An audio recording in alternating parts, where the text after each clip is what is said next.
Bismillahirrahmanirrahim. Assalamualaikum warahmatullahi wabarakatuh. Baiklah, di sini dari kelompok 2 akan mempresentasikan dari hasil review yang berjudul Teori Kreativitas. 1. Teori psikoanalisis. Psikoanalisis adalah cabang ilmu yang dikemukakan oleh Sigmund Freud dan para pengikutnya sebagai fungsi dan perilaku psikologis manusia. Psikoanalisis mempunyai 3 penerapan. 1. Suatu metode penelitian dari pikiran. 2. Suatu ilmu pengetahuan sistematis mengenai perilaku manusia. 3. Suatu metode perlakuan terhadap penyakit psikologis atau emosional. Psikoanalisis juga merujuk pada metode penelitian terhadap perkembangan anak. Psikoanalisis memandang kreativitas sebagai hasil mengatasi suatu masalah yang biasanya dimulai sejak di masa anak-anak. Tokoh-tokohnya adalah 1. Sigmund Freud. Menurut beberapa pakar psikologi, kemampuan kreativitas menurut ciri kepribadian yang menetap pada 5 tahun pertama dari kehidupan.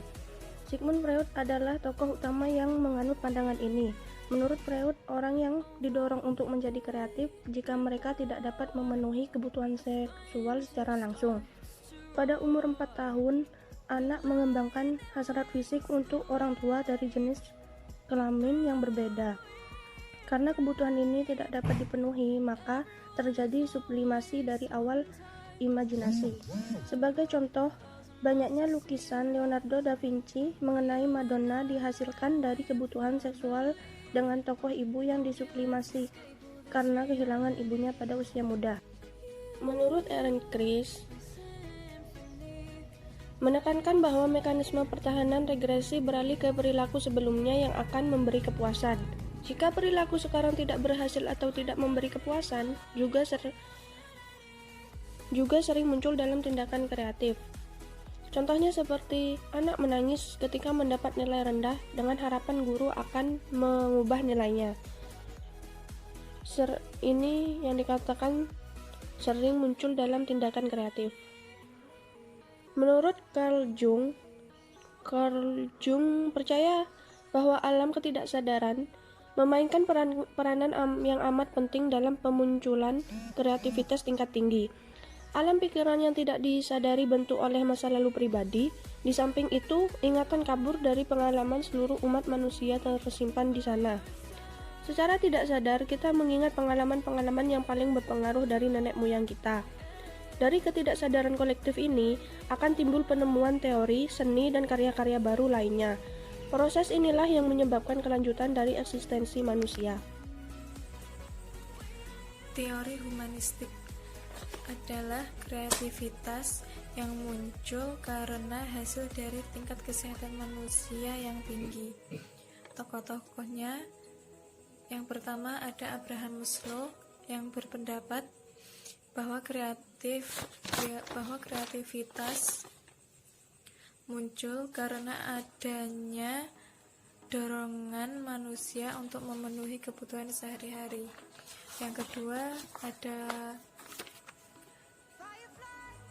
Carl Rogers, itu kreativitas muncul karena adanya pengalaman, percobaan, dan kemampuan seseorang dalam menghadapi segala situasi dan kondisi. Yang ketiga, Csikszentmihalyi, itu kreativitas muncul karena adanya beberapa faktor. Yang pertama, faktor keturunan. Yang kedua, faktor keberuntungan.